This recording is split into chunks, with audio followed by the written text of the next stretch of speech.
All right, guys.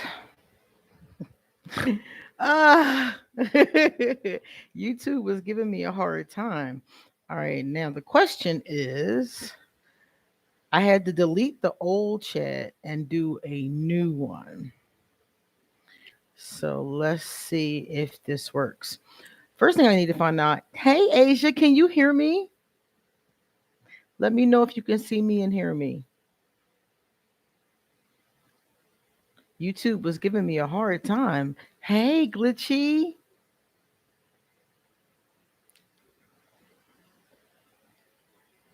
Let me see.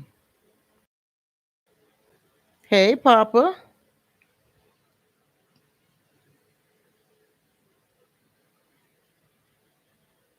You can hear me? Good. Hey, Jordan. Good. I am glad of that. Yeah, my computer, well, it wasn't really the computer, it was YouTube. Hey, DS. It has been a long time, right? Yeah, it has. It's been a minute. I'm usually asleep. I'm usually asleep on Sundays because I'm exhausted from the rest of the week. But I wanted to come and do a live because I promised I would do one forever. You got scratched by your cat. You better make sure you don't get infected. Hey, Olive. I strongly, hey, Yusef. I didn't see you sneak in there. Hi. Asia, you better clean your scratch really good with some peroxide and make sure it doesn't get infected. No, Yusef, I can't wear a tiara and a headset. I'm good, but I'm not that good. Yeah, Jordan, I couldn't figure it out. It wasn't letting me start the live that I already had planned for today. It has been out there for days. Hey Lily, but it wouldn't let me start it. So I had to delete it and start a whole nother one. It did that one time before, but it hadn't done that in a while. So I don't know what YouTube is up to these days. It's good to see you, Lily. Demetrius, hi, how are you? So, guys, today we have a little bit of an agenda as we always do when we do a live.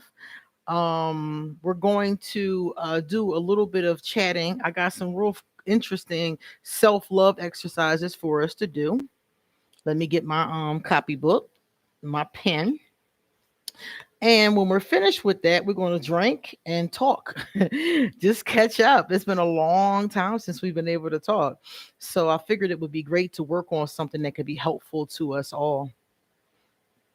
Your grandmother put antibiotics on it. Oh, that's what's up. That's good. That is good.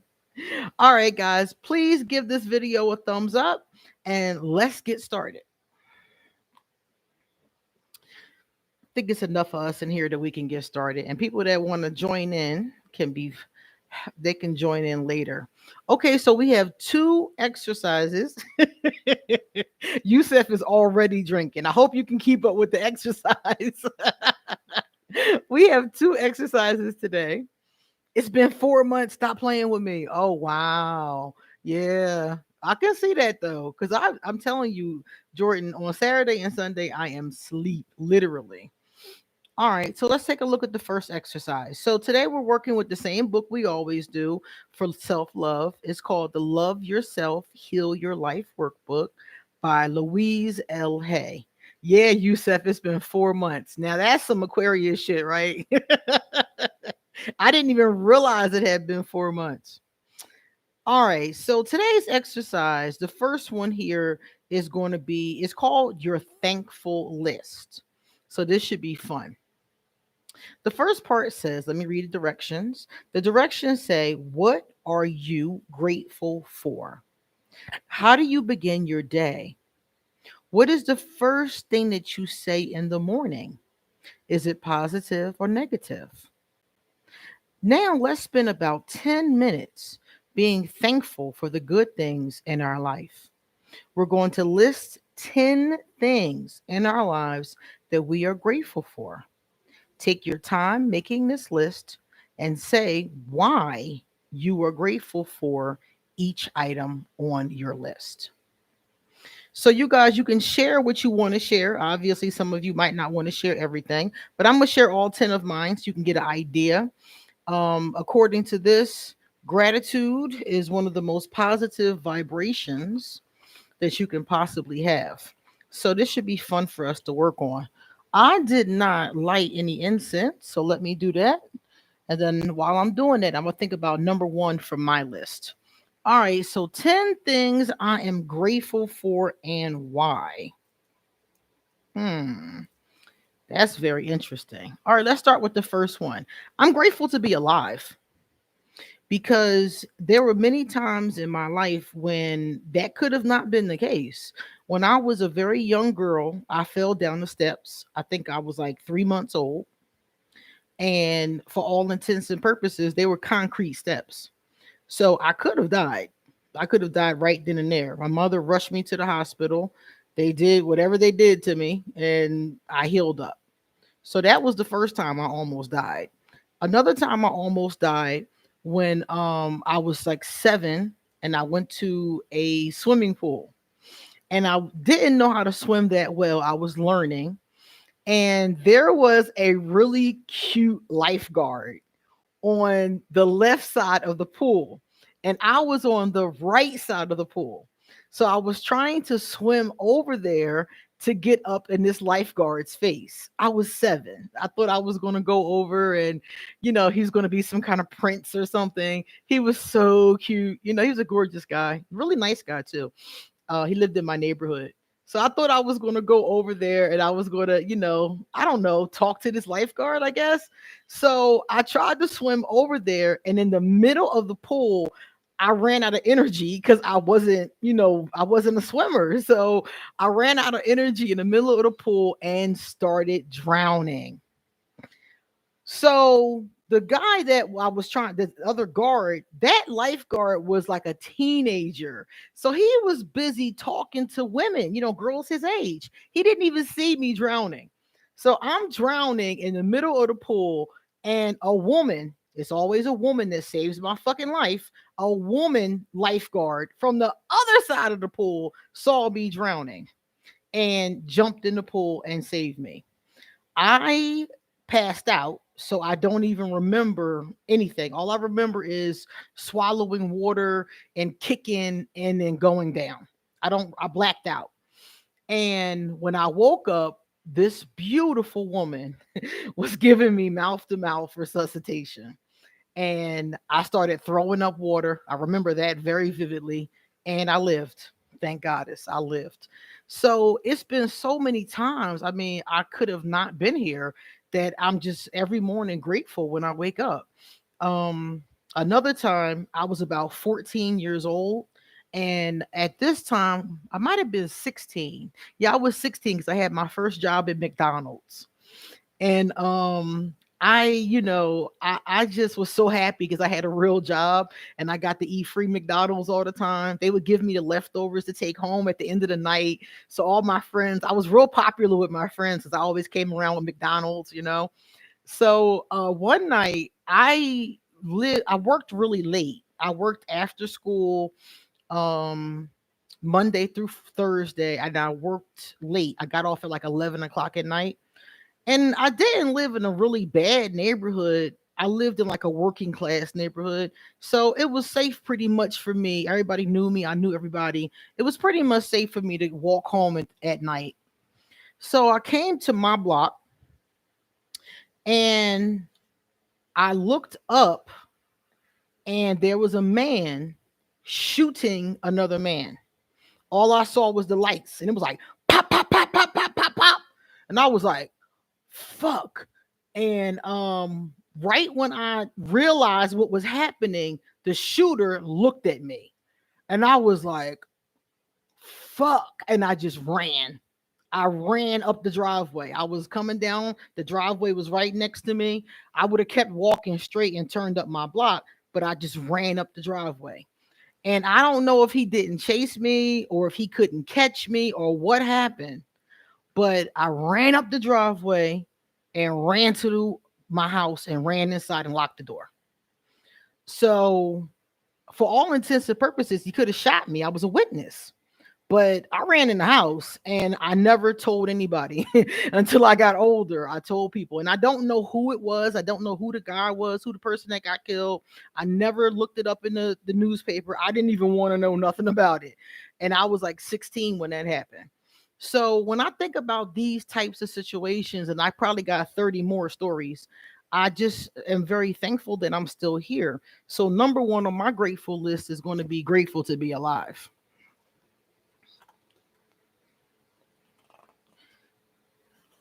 So let me get my little paper and read some of yours. You guys are doing yours while I'm yakking. Let's see what we got over here.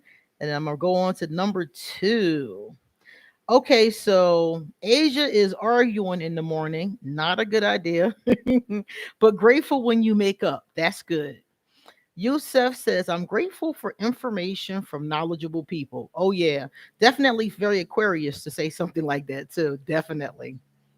Jordan says, how I start my day is going to my backyard, saying my prayers and positive affirmations, and being thankful to be alive and have great health.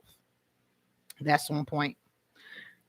Glitchy Glam says, I'm grateful for surviving cancer. Get out of here 3 times. Oh my God, spiritual journey and your channel. Thank you, Glitchy. That is amazing. That is really amazing. Unapologetic says, oh my God, that's scary. Yeah, all of these situations scared the shit out of me. So I'm just glad to be here.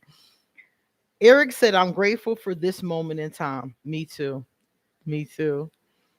T Love said, I am also grateful to have self awareness. I recently learned I was mistaking my pride for patience. Self awareness is very important. Myra is an Aquarius stellium. Hello, Myra. Welcome. Unapologetically says, grateful for a new day. Everyone is a gift. Every last one. Some people didn't wake up today, and some of them thought they would last night. That's very true. Let me see. Louise Hutchinson. Let me see. Or Louis. Let me see. Louis Hutchinson. I think that's what that says. I don't have my glasses on, as you can see. Hello, I'm new in here. Aquarius 2, born January 28th, 1989. Welcome. I'm grateful for my car so I can drive wherever I want. Oh, yes, right? All right, so let me put my first one down. Lucky to be alive. Or should I say grateful to be alive? All right, so I'm grateful to be alive. That's the most important one to me, just to be here. Oh my God, Lily said I'm grateful for surviving being shot at 18. Oh my God, yes. Asia is grateful that I'm walking. Oh, I'm not supposed to walk. Wow, you're not even supposed to be able to walk and you can walk. That's wonderful. That's what's up. Wow, okay. All right, let me get into what is my number two. All right, so Dimitri said, I'm grateful that God started revealing people and showing me what was going on behind my back. It hurted, but he started taking me on my healing journey. That's wonderful. That's really important. And that really should have been my number one. Grateful for the creator. Whatever you call your creator, if you have a creator, I would think that would be one of the ones that we all would be grateful for. God, goddess, Buddha, all set, whatever you call your creator. I think that's probably one of the most important ones because all things come through that connection, I'll call it. I was in an abusive marriage and I was suicidal. Yeah, I've definitely been there. I've been in both of those places. I've been suicidal more times than I care to remember. It stopped after a while. When I was like about 17, it stopped. And then it picked up for a little while, for a couple of months when I went through that nervous breakdown. And then it stopped. But I can understand that because when your life isn't happy, suicidal thoughts have a tendency to come up. But what I realized was, and this was my personal journey, is don't give up on life. Work harder on changing your life. Because the idea, it really isn't that I wanted to go away from here, is that I wasn't happy here. And it was like, oh, I can be happy here if I change some things. So for me, that was a part of my journey, was figuring that out. Demetrius, I'm having people's true nature revealed to me as we speak.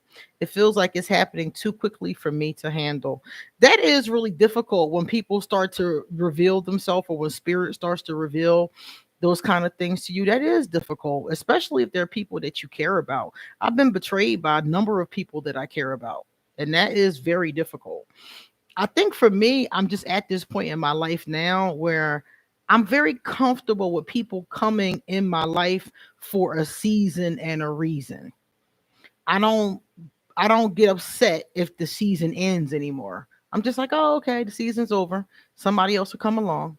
I'm just more open-minded about it, and I don't let it upset me anymore. It took a long time to get to that point though. I was like 35 before I got to that point. Now let me see. Was that because of BUs or just because nervous in general? What is BU, DS? I don't recognize the abbreviation. Bullet still 2 inches from my heart. Lily, the bullet is still in you. Oh my God. You just felt hopeless. Yeah, sometimes that's how you feel. You feel hopeless and you just feel like giving up. Breakups. Oh, I think breakups do play a part in it, but I think it's everything that goes on in your life. I think it's your early life, it's your parents, it's people that you're around, it's nature, it's nurture, definitely breakups. But I think all of that plays into it. Any kind of pain that you feel, any type of abuse, any type of negativity, I think all of that plays into it. Betty says, I'm grateful for finding tarot. Yeah. And being on my spiritual journey. So many people think tarot is evil. And it's so funny when they start to use the cards and realize, hey, wait a minute, this is really helpful. It's even therapists and psychiatrists who use tarot cards in their practices. Because once you get past all the nonsense of people that don't know what the fuck they're talking about, you realize they're really helpful.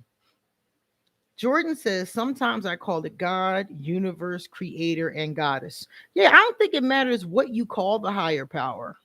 I think it's personal to you. Dimitri said, my own mama and brother crossed me.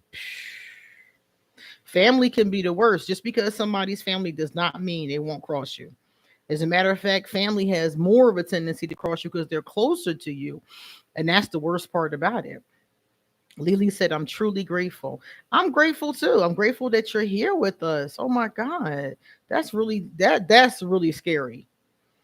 Asia said, I'm 14 with depression and anxiety. Mm-hmm. Yeah, that's around the age that my depression and anxiety first really became pronounced to me. And you really should do something about it. If I had known then what I know now, I would have started therapy at 14. It would have made the rest of my life a lot easier. It's still kind of hurting because when my father was suicidal, I didn't know why. Then found out my mom told my dad she was going to do something to me. Oh my God. See how family can do you? So many people have wonderful experiences with their family, and I'm so jealous because I'm like, I wish that was my experience because for so many of us, that just isn't the experience on different varying levels. I have some family members who are really great, and I have some who are not so great. So it's really painful. It's religious people that think tarot is evil. Yeah, the fake ass, religious people that don't know nothing about it, never researched it, never looked at it, don't know what it is. But they think everything is evil, though. It's not just tarot. They think astrology is evil. One of them told me crystals are evil. I'm like, minerals are evil? Are you serious? Like, I just don't listen to them because I'm like, you don't know what you're talking about. And when people don't know what they're talking about, I just detach. My friend was saying the other day, she sent me this meme, and it said basically when people say something she not trying to hear, she take off her ears and put them in her pocketbook. And I feel like that's me. When I don't want to hear it, I just stop listening. It's funny how religion paints an evil narrative for magic, yet religion came about for evil purposes. Exactly. They don't say nothing about all of the people that got murdered from the Crusades. They don't say anything about all the children who've been abused, killed, and molested. They don't say nothing about all of the stuff that's really a crime that they've been accused of and have been doing. Yeah, that's a very true statement. Hey, Jennifer, good to see you. Missing you too. I'm glad to see you. Yusef, they say opening the third eye is evil, but they eat flesh and drink blood. Oh, God. Yeah. Opening the third eye is evil because they don't want you to think for yourself. And so that's what it's all about. People in many spiritual systems want you to not think for yourself. If you're a sheep, you're easier to manipulate. It's all about your money. They can manipulate you out of your money. If you think for yourself, if you're self-actualizing, if you're, using your own spirituality, you're meditating, you're doing your own thing, then nobody can take your money. So at that point, they're like, hey, they're losing out. Having a great family is a blessing. Yes, it is. One that I don't have. Yeah, I know people that have it, and I'm like, wow, man, that's beautiful. It's really beautiful. I'm grateful for my new Aquarius family. Yes, right. It is really cool to talk to other Aquarius, I must say. Some of them are kind of strange. I'm going to give you that. Some of us are kind of strange, but most of us are pretty cool. Glitchy glam. I'm jealous at times too. My Capricorn mother blamed me for the 7 years of molestation that her boyfriend put me through. Her last words to me before she died was, "You're a disappointment." Oh my God. What an awful energy. I'm so sorry. I've heard that story from so many people and it's so disgusting. And they do evil practices behind the scenes. Oh, yeah, Jordan. That has been talked about for a long time. A long time. Jordan, I was just thinking about the barbaric nature of this ritual. The communion ritual. Yeah. Yeah. When you think about what it symbolizes, it's like, what? But I think that it really, the bottom line is, it's like to each their own. I don't understand why we're constantly looking at other spiritual systems and other people's lives and other cultures and judging it. Just do you. Do you. Leave other people alone.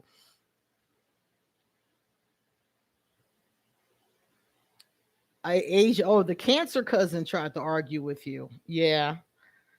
Yeah, those cancers, man.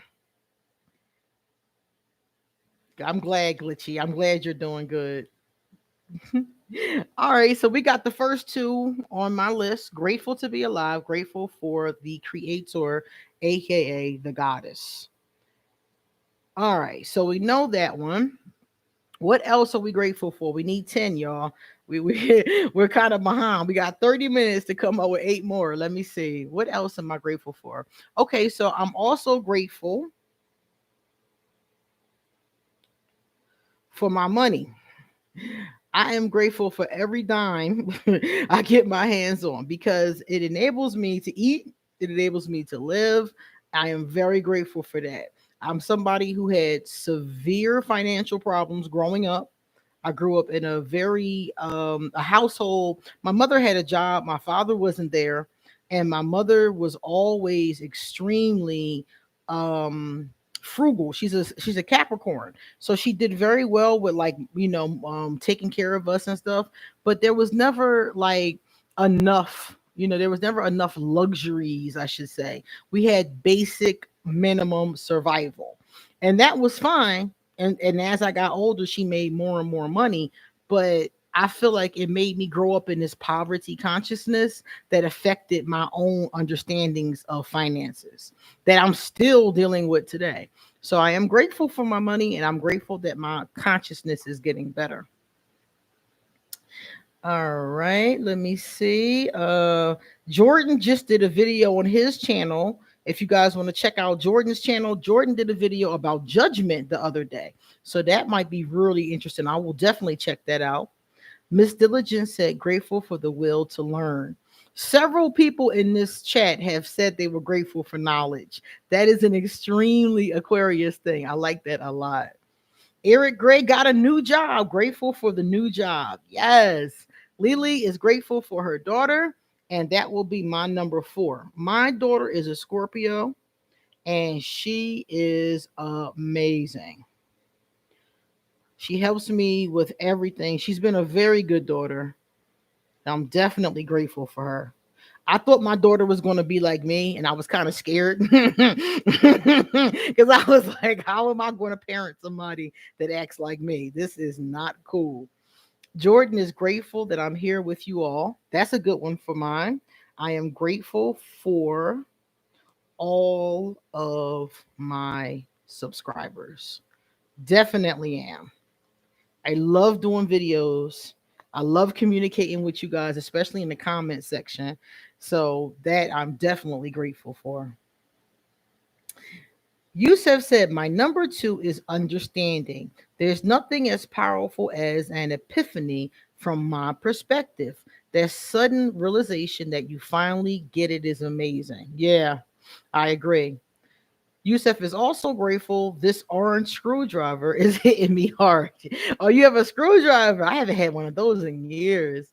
Glitchy said, oh my God, me too. I'm grateful that we had the basics, but it put me back in a lack mindset for years. Yeah, I'm still dealing with the understanding of it. That is problematic. But I'm still grateful to be going through the journey and getting somewhere with it too. Miss Diligent said, thank you. She's 211. Okay, February 11th. That's what's up. I'm February 13th. Do I have any birthday twins in here? Any February 13th babies? Lily said, mine's too, and she saved my life. Yeah. Yeah, my daughter definitely changed my entire life. I was not anywhere near as focused and motivated when I had her. I had her at 17. I was not focused. I was not motivated. I was just chilling. And to be able to take care of her is what made me do everything I did. Go to college, get a job. Everything I did was like, I got to take care of this baby. What else am I going to do? Let me see. Glitchy, I'm very grateful for my children. I am a proud Mima now. Oh, you got grandbabies? Jennifer is grateful for growing. Ashe. Okay. Miss Diligent said, also grateful for our angels watching over us. We are truly protected. Oh, yes. I love the angels, especially my favorite angel is Archangel Michael. And if you look underneath my videos, I have on Teespring Archangel Michael merchandise. And I had each one, um, I had an artist do each picture. And there is Michael depicted in different ways. So I'm definitely going to put that as number six on my list. I'm grateful for the archangels. Oh, Asia said, I'm grateful I went to a new school this year. My old wasn't teaching me at all. Learn better at my new school. That's what's up. Oh, Glitchy 213. That's what's up. I got one birthday twin in here. Jennifer Gray is grateful for a growing family. I'm a mom, grandmom, and happy to say a mother of a college student. Love you all, Aquarius family. That's what's up. Especially having a grandbaby. I want a grandbaby. Not yet though. My daughter she gotta move out before we before that. I can't live with an infant. I just want to visit the infant and go home. Jordan Oliver says, I'm always grateful for my family and spiritual soul family. Yes, yes. Rebellious. Yeah, we could all be a little bit rebellious, right? And Lily said, yes. Hey, Raven, my girl, what's up? Hey, Queen, I'm listening while laying down. Oh, what's up? Raven is one of my buddies. Raven is my only friend on YouTube. Now that I think about it, I got any other friends? I think I got one. I think that's it. Other than family members, but she's the only person on YouTube that I talk to regularly. So it's good to have you here. April 6th is Asia's birthday. Okay. Eric is grateful for his loved ones. Yusef said, how Michael is the most popular among the archangels. You never hear much about the others, Anuel and Uriel. I know all of them. I know Ariel, Gabriel, Chamuel. I know all of them. But Michael, I think, is very popular, probably because Michael is the one you call when you need to be protected from evil or from hurt or from things like that. So I think that might be why. Another popular angel is Azrael. Azrael is very popular too, but that's because Azrael is the angel of death. So Michael comes forward. Yeah, Michael is the protector. I mean, like, that's why I always keep him with me, because I'm always like, yo, watch my back. But Azrael is important too, because Azrael is the angel of death, and he comes and gets us when we die, and he looks over us and helps us, comforts us when our loved ones die. So yeah, I don't think any of the angels are like more important than another one, but you just need certain ones for different things. Chamuel helps you with your love relationships, so it just depends on what you need at that moment. Christina Watts got a new job. Congratulations. Grateful for her new job. That's what's up. Love you too, Raven. Raven, I had seen that you had some issues. I'm going to check you out later to find out what happened. Michael does not play. Michael doesn't play. And I think every culture knows Michael. Literally. Like he is involved with every spiritual system. Christians know Michael, people who are in Islam know Michael. We know Michael. Michael goes to any spiritual person. The angels don't care what spiritual system you're in. The people in the spiritual systems are the ones that care which one you're in. The angels will help anybody with a good soul. Let me see. Miss Diligent. One more thing. Grateful for having the will to want more out of this life. Yes, we were blessed with. Every time I'm told I can't do something, I do it and I do it well. Yes. Very Aquarius thought process. I love that. So my number 7 will be I'm grateful for proving people wrong. Like Cardi B said, I like proving people wrong. So I'm grateful for being able to prove others wrong. People would always tell me or say about me behind my back that I was never going to be anything. I would never be able to work. I would never get a degree. And it wasn't everybody, but it was just certain haters, basically. And I went to college. I graduated top of my class. I knocked every milestone out the park. And those same people are still sitting there with their mouth open, wondering how I did it. But that's a very Aquarius thought process. Like, you tell us we can't, and we definitely will. Yeah, the new jobs are amazing. And especially after the pandemic, a lot of people were having economic issues. So I'm really glad to see that. All right, so now I have to. I'm all. I got 7, y'all. I got 7 things I'm grateful for. I need 3 more. So what else am I grateful for? Asia broke up with her Scorpio boyfriend for cheating. Oh, no, no, no. Behind my back. Oh, no, no, no. No, no, no. We don't play that game. If you cheating, you guys to go. All right, let me see. Yusuf said, Lily said, that's a good one, Queen. And then Yusuf said, number 3 is grateful to be accomplishing my goals. Yes. And yes, proving people wrong is powerful. I love doing that. I do too. It's a very Aquarius thing. It's like, okay, you think I can't? I'm going to do it. I'm going to do it just because you said I can't. I wasn't even focused on it until you said I couldn't do it. Okay. So I think it is sometimes a good motivator. It can be. As long as you don't get caught up on the opinions of other people, I do think it can be a great motivator. Because sometimes I feel like we become too caught up on other people's opinions about our lives. And I don't think that's good either. You're right about that. Yeah, Yusuf is definitely right about that. Really, yeah. Okay, so Jordan said, I'm grateful for having the abundance mindset. For a while, I had the scarcity mindset. Yeah, that's a good one. So I'm going to use that one too. I did use grateful for money, but I'm going to use grateful for abundance mindset.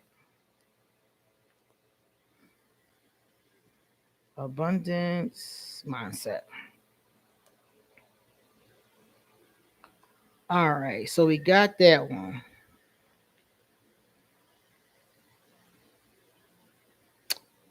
And I need 9 and then 10. So let us see.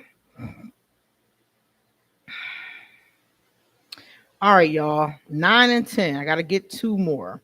So, hmm. Anybody got an idea for my ninth one?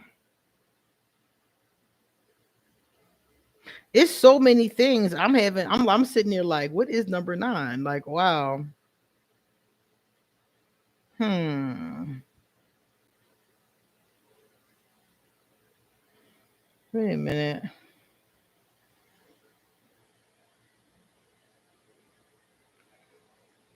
My internet is breaking. I'm trying to see if it's still connected. Yeah, it's connected. All right. Okay. It's just breaking. All right. I don't know. Let me see. Yeah, there it is. It's back.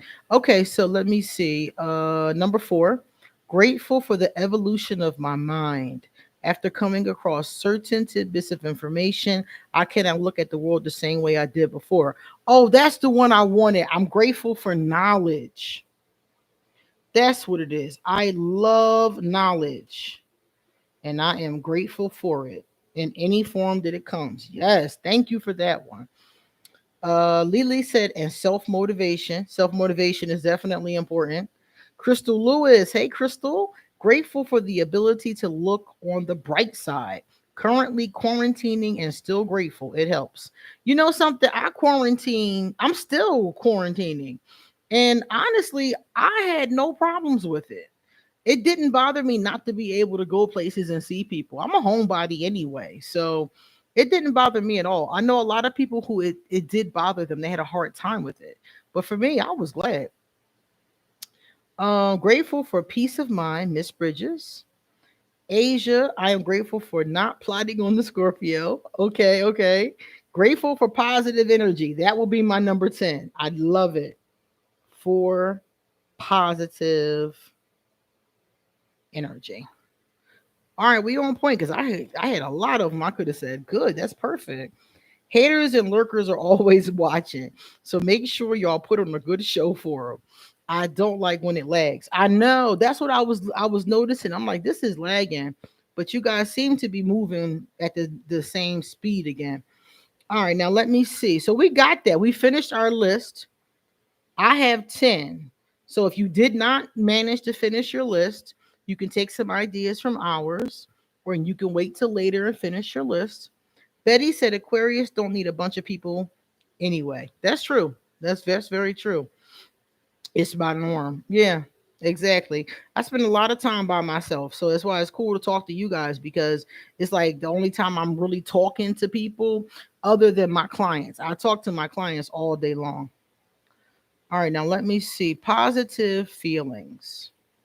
Okay, so this is the last one we have to do, and we got 10 minutes, 12 minutes. We got 12 minutes to work on this last one. Then we go and drink and talk smack. So this exercise is called positive feelings. The positive feelings exercise is another list that we're going to make. This one says, let's examine your feelings. In the space below, write 10 positive things about yourself. Pay attention to your feelings while you're doing the exercise. Is there resistance? Is it hard for you to see yourself in a positive light? Continue on. Remember how powerful you are. Ooh, okay. So this should be fun. Let's see. Tell me one positive thing about yourself. All right, what's one positive thing about me?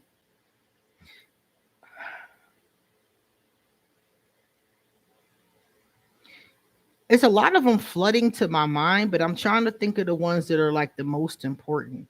I think the most positive thing about me is my energy. I got positive energy, but I didn't always. I had to work on it.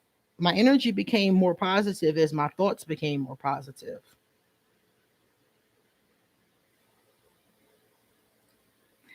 Glitchy is embracing her inner hermit. I hear that. Uh-huh.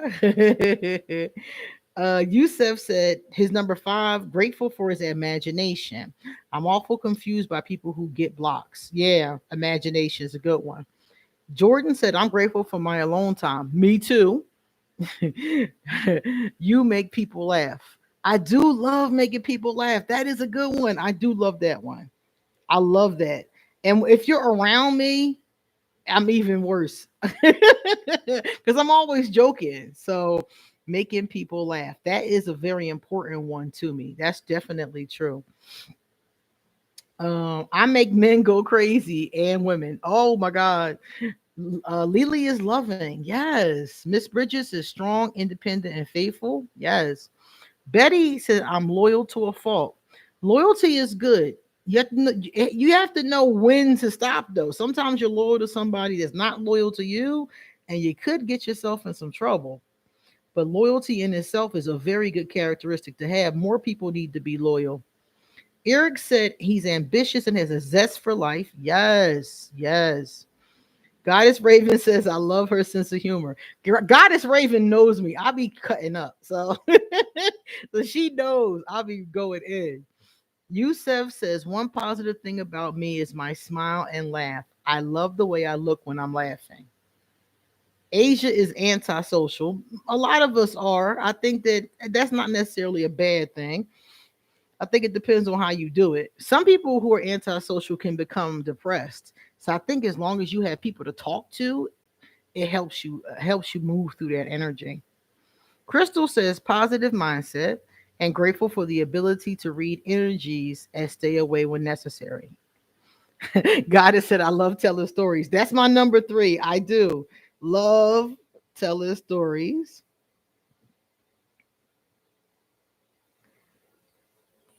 Let me see. Glitchy said, I'm great at seeing both sides of a situation. I have an impeccable work ethic and I make a good partner, friend, although I don't need either. I like that one too. And I think that's true of me. I think I make a good partner and friend. I don't do partnerships easily though, because I know how difficult that is. But when I do commit to one, I am a good partner and friend. I agree with that. I think that's very true of Aquarius. I think that we don't commit to relationships easily. So people assume that we're not good at them, but it's really not true. It's just that we're careful about them. Asia said, I am strong willed. That's a very Aquarius. Yeah. And that's true of me too. I am strong willed. Some people would say stubborn. So I'm going to say strong willed instead of stubborn. Another positive thing about me is that I'm very creative. I have more creativity than I can actually get out. Like I love to do all kind of stuff. If I didn't have anything to do, I could paint all day. I could write poetry all day. I could do videos all day. I could write books if I really got off my behind and wanted to. It's a lot of stuff that I could do if I really, really focused on it. If there was more time in the day, I would probably get a lot more done. Jordan said, I love being kind and giving positive energy. I do think that's really important. Kindness. I do think that I'm kind to people, and I wasn't always. That's something that I worked on being. Because I used to be the kind of person that will cuss you the fuck out. But I learned as I got older that that energy is just not helpful to anybody involved. Glitchy said, I love to laugh too. I adore music as well. Very Aquarius. Yes. Yes. I love how I'm able to separate the real life from the fakes. Miss Diligent can go between the real and the fakes. That's important. Lily said, it's Queen's poet voice for me, right? You can always tell when I'm kicking a rhyme, right? I used to do these live amateur poetry events, spoken word events. I used to do them all the time. It was a lot of fun. I even had one of my poems published. It's called Ode to My Chronic. It's a poem about cannabis. One day I got to read it to you guys. It's a really good poem, but it's about cannabis because I love cannabis. Cannabis is my first love. So I did a poem about it. Jordan said, I love helping people and giving great value. Yeah, I think that would be another one of mine, helping people, because that's one of the most important things that I do. My actual work, my jobs are helping people. So I'm going to say, I like that one too, Jordan. So let's see. This list was easier. It was easier to say positive things about myself than the ones I was grateful for because I don't know. I just can't. I ran through this list. I think it was you guys like telling me things about me that made it easier. Self-reliant. Aquarius are definitely self-reliant. So I'm going to say for mine, independent, which is goes with self-reliance. I appreciate the opinion of other people and their point of view. That's not a positive thing about yourself, Nicole. Or is that something you're grateful for? Oh, that's what you're grateful for. So Nicole is grateful for the opinion of other people and their point of view. Got it. That's a good one. Yusef said, laugh out loud, queen. I'm still waiting for an audiobook, right? You got that erotic voice that's perfect for a sensual novel. That would actually be fun to read a sensual novel for audiobook. That would be fun. That's funny. Jordan said, I'm also eccentric, original, creative, and authentic. We are very eccentric. I can see that original, yeah, definitely you and Aquarius trait. Creative, definitely, and authentic. I like authentic. So I'm going to take authentic for my number 10. All right, and that is my list of things I like about myself. So now we have a list of things we like about ourselves, and we also have a list of things that we are grateful for. And Louise Hay said, whenever you're in a funk or when you're in a difficult moment, to pull out these lists and read them to yourself to help you realize how blessed and positive your life truly is. I like that a lot. Betty says, I'm protective of my loved ones. Oh, very much so. A lot of Aquarius are very protective. Now I'm going to give you, they gave us some really beautiful affirmations here. So I'm just going to give you a couple of them that go along with what we were just talking about. This one here is for an affirmation for people who have a hard time seeing positive things about themselves. The affirmation is, I am lovable and everybody loves me. I like that one a lot. Um, and for people who are anxious, it says, your affirmation is, I am at peace. That's a good one. And let me see, there's one more. For somebody who's lonely, loneliness is, I am safe. It's only change. Okay. All right. We finished them.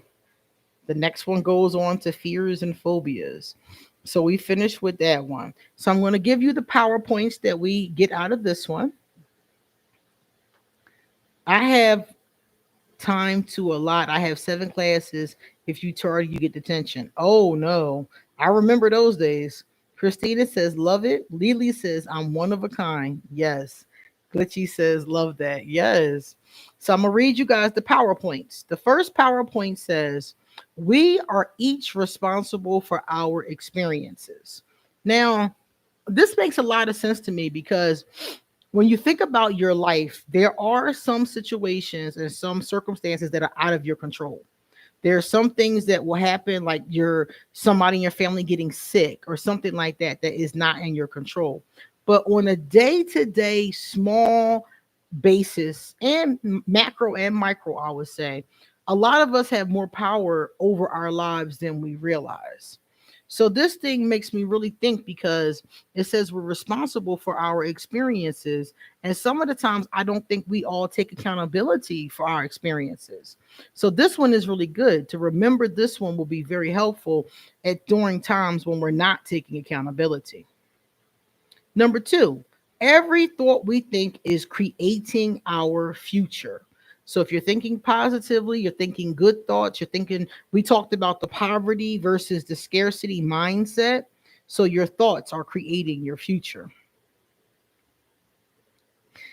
Jordan said, I also love the fact that we're non-judgmental and accept people for who they are. Aquarius definitely do that. I agree with you.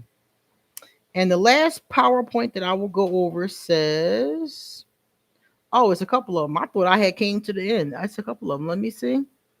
Everyone is dealing with the damaging patterns of resentment, criticism, guilt, and self hatred. I think it's really important to remember everybody's they're fighting a battle.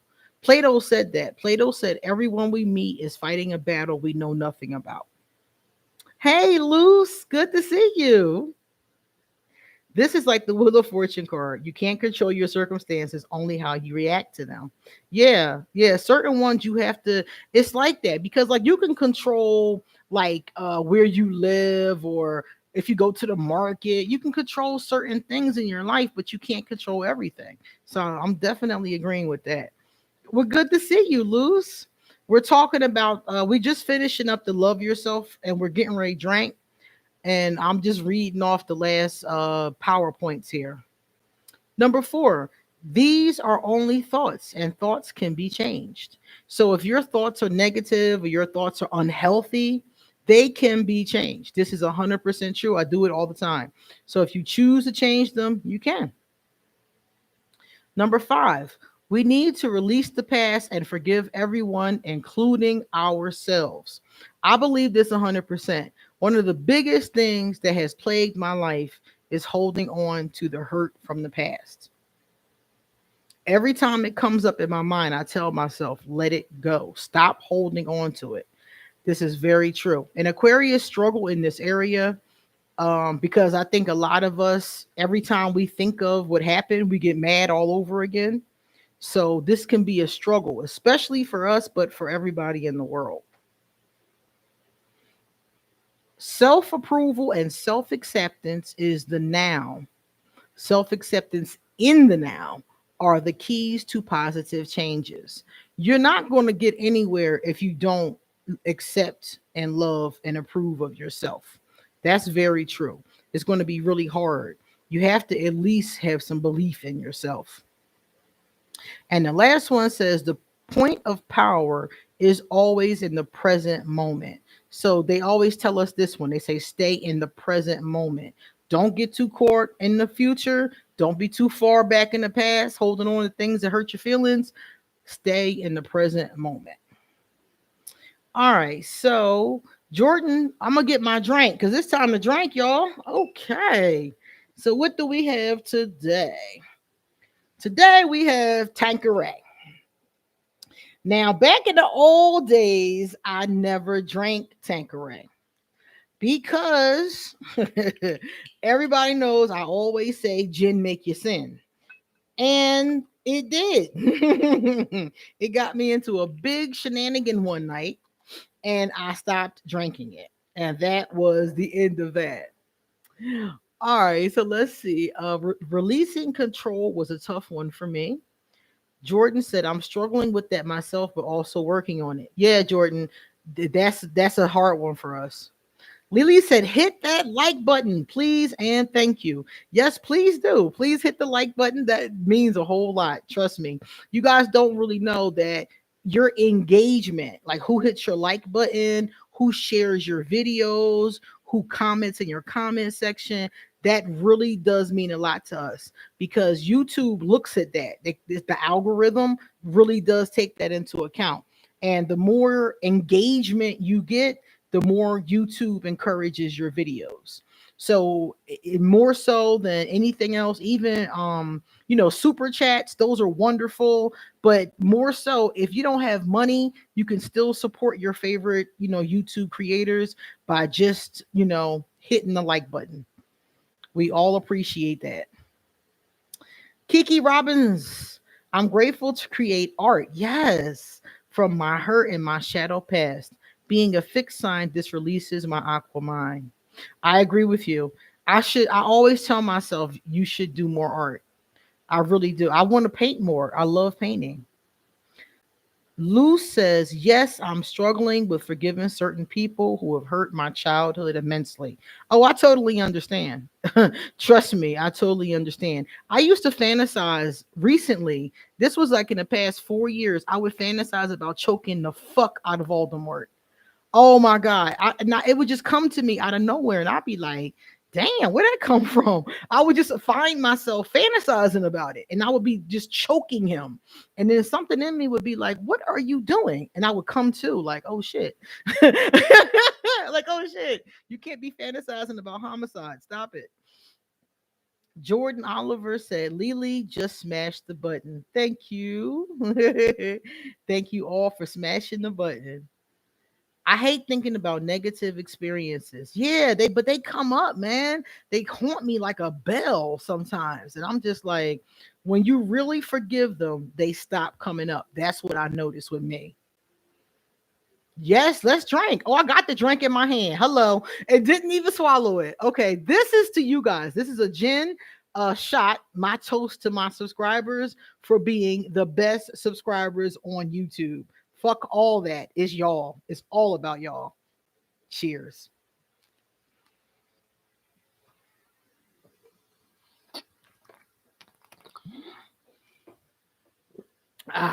There we go.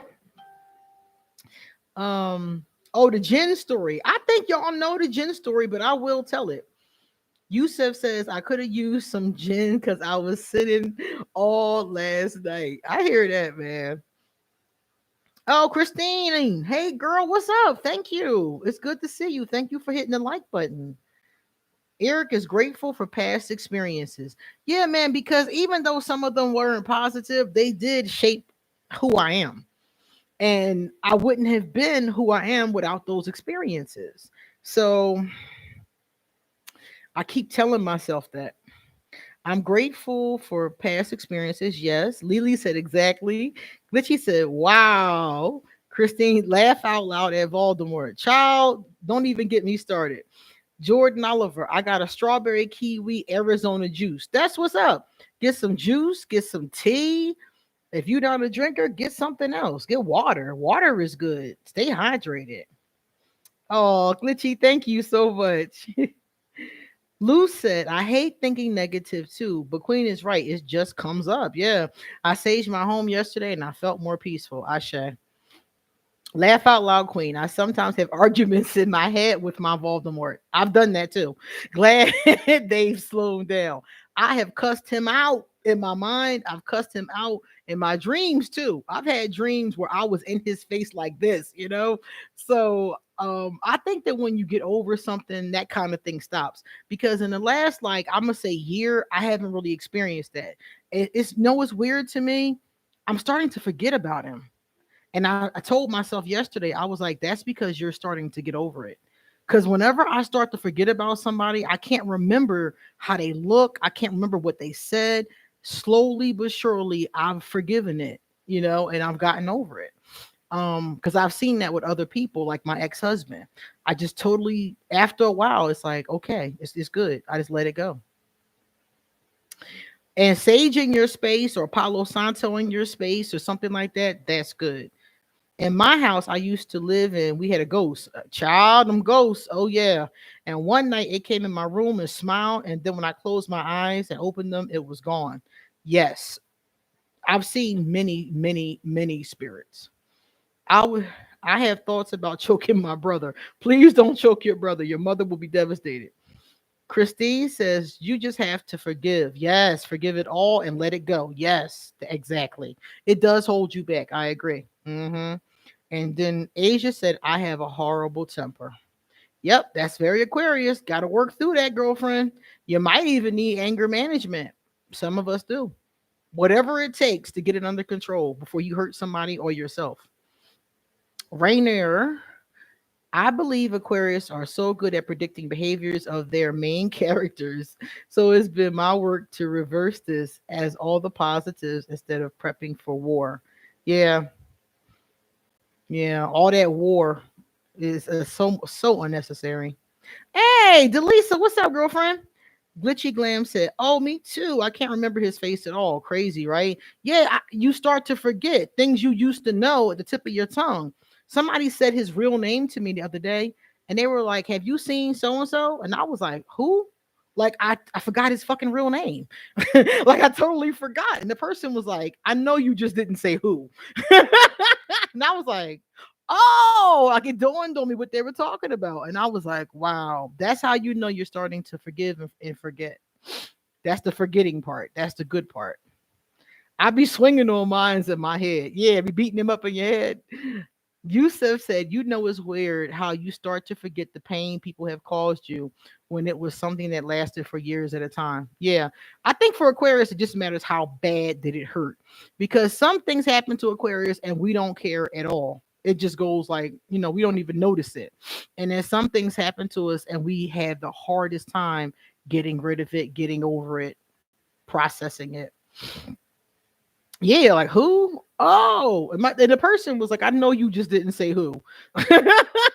This person was like, I talked to you for years. I know you just didn't say who. And I'm like, I guess I'm just starting to get over it. Yeah, thank God.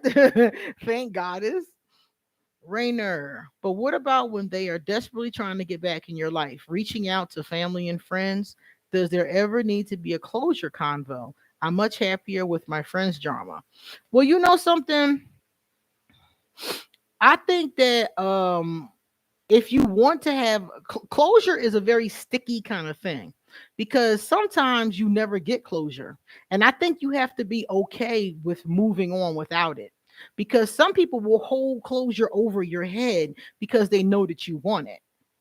So I think the best thing to do when you're dealing with that kind of a person, I think the best thing, and this is what I did with Voldemort, I just ignored it. I just ignored it. When Voldemort would pop up, I would ignore him. I'd block him. I changed my phone number twice because he kept playing on my damn phone. I just kept on pushing him away until he finally went away. And then it wasn't a matter of him, it was a matter of getting him out of my psyche, my emotions, my heart chakra. Then it was a matter of that. But his physical self, it was just a matter of keep on ignoring him.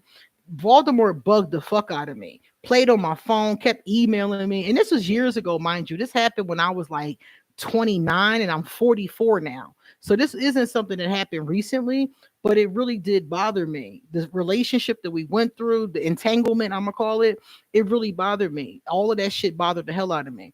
And now to be at a point where somebody says his name and I say who, I'm like, oh, I'm on the right track. Like you're on the right track. That's what's up. Woo! Goodness. All right. I put ginger ale in my gin and it just popped all over me. I love traveling to other dimensions and deep meditation. Yes. Mm-hmm. Deep meditation. Exactly. That's a good one. I found that getting closure from a narcissist is impossible. Oh, tell it, girl. At least for me, it was. I never got it and had to give it to myself. A narcissist doesn't want to give you closure, they want to stay a part of your mind forever. Even if they can't talk to you or being around you, a narcissist does not want you to forget them. They want to always have access to you. So a narcissist isn't typically going to give you closure. That's part of the game. A narcissist will keep that game going for the rest of your damn life. Closure for some of us is ghosting. Ha ha, deuces. Yeah, right. Sometimes you don't get closure. If you can get it, like I got it. I'll give you an example. I got it with my ex-husband. He and I talked. We buried the hatchet. We're even cool now. And that's weird to me because we were never cool. We were never cool for like 30 years. We were not cool. Well, not 30. My daughter's 26. For like 25 years, we were never cool. So that is something that can happen. But my daughter's father is not a mentally ill person and he's not a narcissist. He's just lazy, basically. And so he was sane enough to be able to offer and receive closure. So now we're cool. We're in a great place. We even talk to each other sometimes. He called me one day and asked me my advice on something he was going through. That would have never happened 26 years ago, 25 years ago. So we are at a great place, but he's a sane person. He just was a very lazy person and didn't make the best decisions, but very normal kind of stuff. Voldemort was not normal. Voldemort is a narcissist, an emotional abuser. He's a nut job, bottom line. And they are not trying to help you move on. They are trying to keep their hooks in you and hurt you as much as they possibly can. Let me see. So, Asia, drinking water. Water is good for you. Lou said, I do that too. Ignore those who try to antagonize me. It bothers them because it usually hurts the narcissist. Yeah, the more you bother them, the more that you ignore them, the better. They hate that. And eventually they will leave you alone because they'll find somebody else to leech onto. But it could take years, literally. It could take a long time. Astral travel is what's up. Oh, yeah.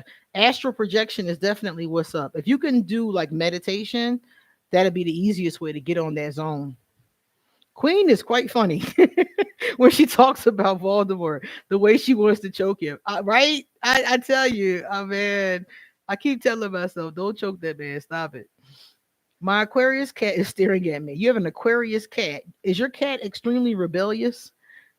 Glitchy Glam said, I got from my ex-husband as well, but not my Voldemort. Yeah, yeah. Because I think that my ex-husband just, we just weren't right for each other. We weren't compatible.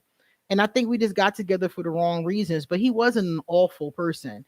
He was at the time making huge mistakes, physical, like we would fist fight and stuff like that. I mean, big mistakes. But I don't think it was out of, a mental illness. I think it was out of a lack of ability to be a husband and father. He was young and he didn't know what he was doing. And I was young and didn't know what I was doing. So I think it was all of those kind of things. I was a big cheater back then. We had a lot of problems. And I think he was cheating probably too. We had a lot of problems. And I think that's what the energy was, more so than him just being a hurtful person. Let me see. I hate when narcissist people try to reach out and come back into our lives. They always do. They want to keep the control. They want to keep that. They love it. Lily says, so true, Queen. Lou said, my ex-husband was not ambitious at all. It was a huge problem for our marriage. That's how my marriage was. I felt like I was dragging dead weight. Christine stays away from narcs. Lily felt like 30. Stay away from them narcs. Yes, they hate to be ignored. Yes, they do. Yusef says, side note, narcs will never have a supply as good as the one that got away. Glitchy Glam. My ex-husband was immature also. Neither of us was ready for the responsibility. Exactly. Oh, the cat.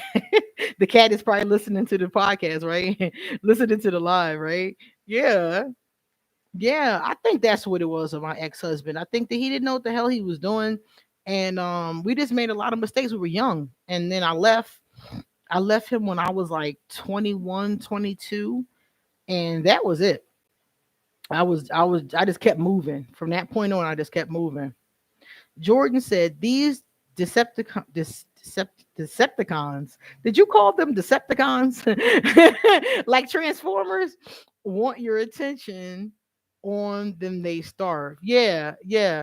Narcissists have to have all the attention. They want your attention. They want everybody's attention. That's why a lot of narcissists still have relationships, entanglements with their exes. A lot of them still talk to all of them.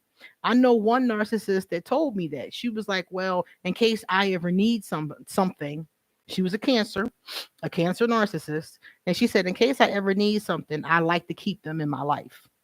And I was looking at her and I was thinking to myself, you never gonna see me again.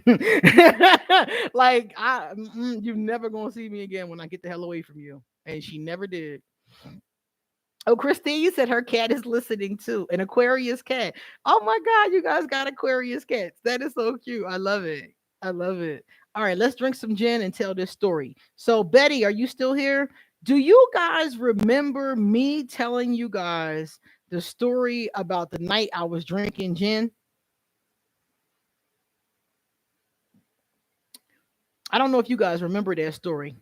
Asia said, yes, if I tell them no, he does not the opposite. He does the opposite. Glitchy said, unfortunately, my narcissist education came after that dreaded relationship. Yeah, my narcissist education came from being in a relationship with a narcissist. That's how I figured all that out. I didn't know any of this until I went through that, and then I went to therapy. Lou said, I left my ex-husband when my son was 3, and he said I wouldn't make it without him. That's what my Capricorn ex-husband told me. I would never make it. Child bye. I did good without him. I did better than him, as a matter of fact. Boy, was he so wrong. It pissed him off when I was making more money than he was, right? I made more money. I traveled the world. I did me. Boy, bye. I'll be all right. Oh, the story. Yes. Okay. So everybody's here. Betty's here for the story. Okay. So I'll tell you guys a story. I think y'all know this story, but I'll tell it anyway because I don't think Betty does. I have went through phases in my life where I've drank different kinds of alcohol. The first alcohol I drank, I was like 12 and 13, and it was Jack Daniels. We used to go in my mother had a basement bar, and me and my friends would sneak into the bar when she was at work, and we would sip little teeny cups of Jack Daniels. I picked Jack Daniels because my grandfather drank Jack Daniels, and I loved him to death. So um he and I had a very close relationship before he died. So when I started to drink what my grandfather drank. Anyway, so I've gone through phases: Jack Daniels, cognac, vodka, different phases. I'm in the gin phase right now. But when I was like 30 years old, maybe like 35 years old, somewhere in there, I used to have this friend. Yeah, Christine, I wasn't supposed to be drinking. My mother would have killed me. My mother was a cop. Okay. My mother is a retired policewoman. She would have killed me, but she never caught me. I was a sneaky motherfucker. Anyway, so about 30 years old, I was going through my Southern comfort phase at the bar, one of my favorite bars. I love bars. So here I am at this bar, and my friend was the bartender. So I would go see her after work almost every day for happy hour. One day, she had to work the night shift, and she asked me if I would come hang out with her late night because I normally was home by 6. So she asked me, would I come hang out with her? So I was like, sure, I'll come on like 7.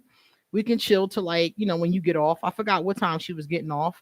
And so I came up there and I decided to try Tanqueray because all the old head dudes in the bar was always drinking Tanqueray. And they used to always buy us drinks. The old men in the bar used to always send you a drink. I guess they were maybe hoping you would get drunk enough to go home with them. But I got a high constitution, so ain't nobody taking me home, boo boo. If anybody taking anybody home, it's going to be me. Okay. So I was sit there and I was drinking and we were talking, we were laughing that night, and it was on and popping. And you guys know my personality. So I was laughing, I was joking, I was talking. It was a big group of people around me. We were cracking up. We were playing the jukebox. I mean, I had the whole bar jumping, and my girl was pouring them drinks. Everybody was in there. It was like a Tuesday. It was no reason for the bar to be jumping like that on a Tuesday. So we was in there doing our thing. Speaking of bar, let me get my drink. And we started dancing.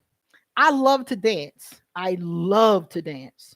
So here I am on the dance floor doing my thing. I'm kicking it up. And I love them old songs, like all the old ones, all the old pop songs. That's what we was playing on the jukebox.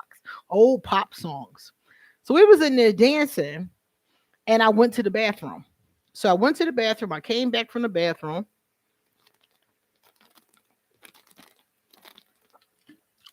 Whew. And there was this man, this old head that I didn't know. I had never seen him before in my life. And he was dancing, by himself. So everybody was, doing their thing. So my favorite song came on. Everybody knew that my favorite song was Dirty Diana. Okay. All my old heads, all my squad, they knew that was my song.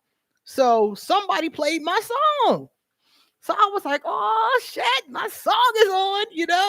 So I come out the bathroom area. I see this guy dancing by himself, and I go up to him, grab him by his shirt, push him into the wall, and take both his wrists over his head like this, and I was holding him up and I was dancing on him to Dirty Diana. Okay, so you can imagine this was a very sensual kind of dance. We're not talking about line dancing, okay? So everybody else was dancing too. We was, slapping five, and we was doing our thing. And he is against the wall, both wrists against the wall, with a big ass smile on his face.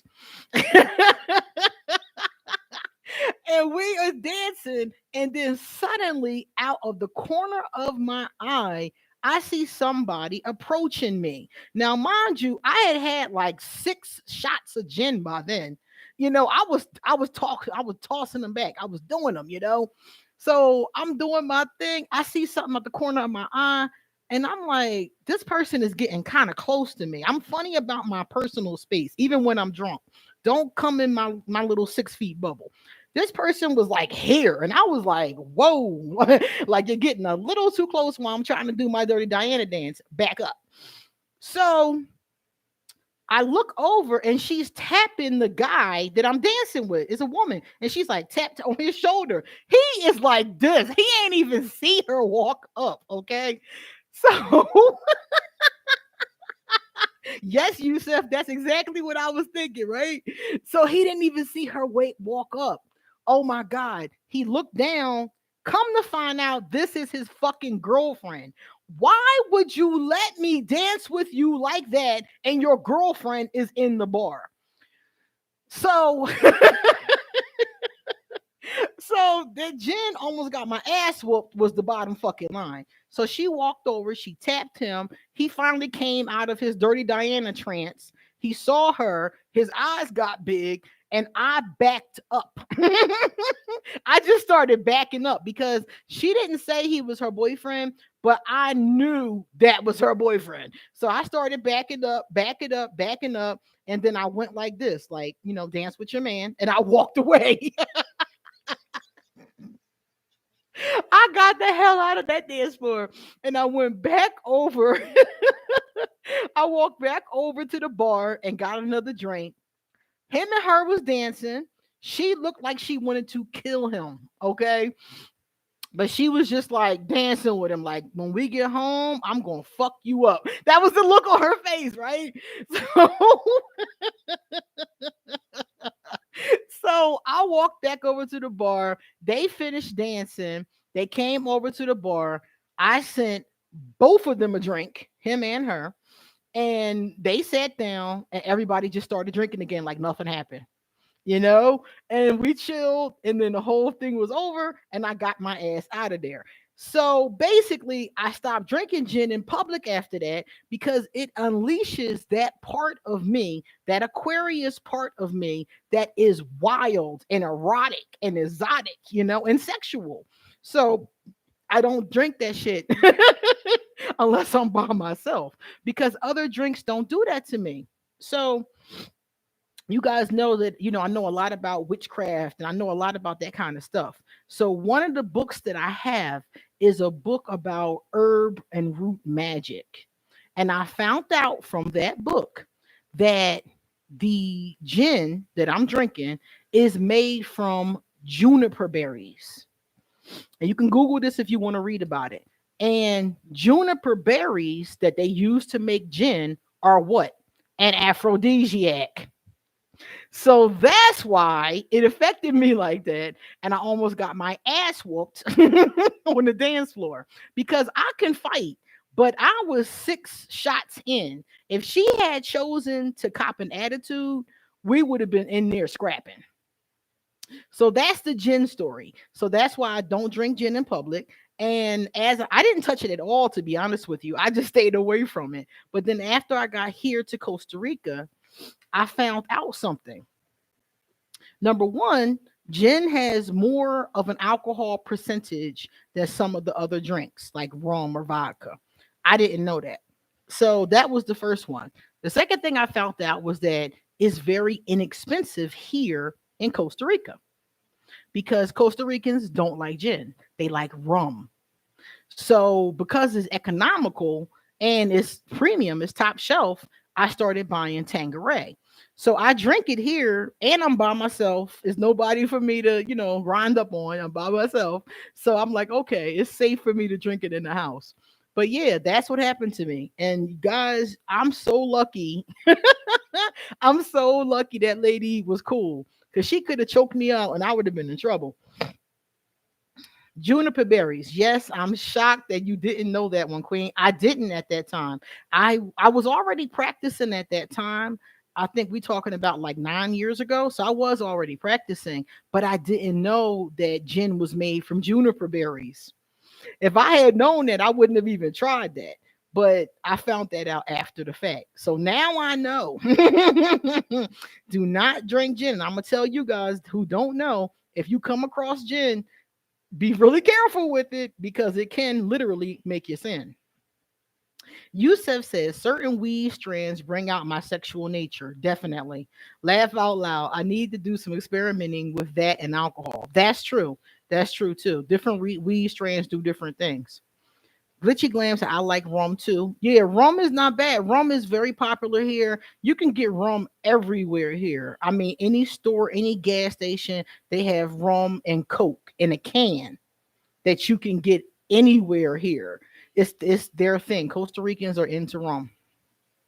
Queen, he enjoyed that dance. I think he did, but I think that was kind of stupid because if my woman was in the bathroom, I would not start dancing with another woman knowing she was in the bathroom.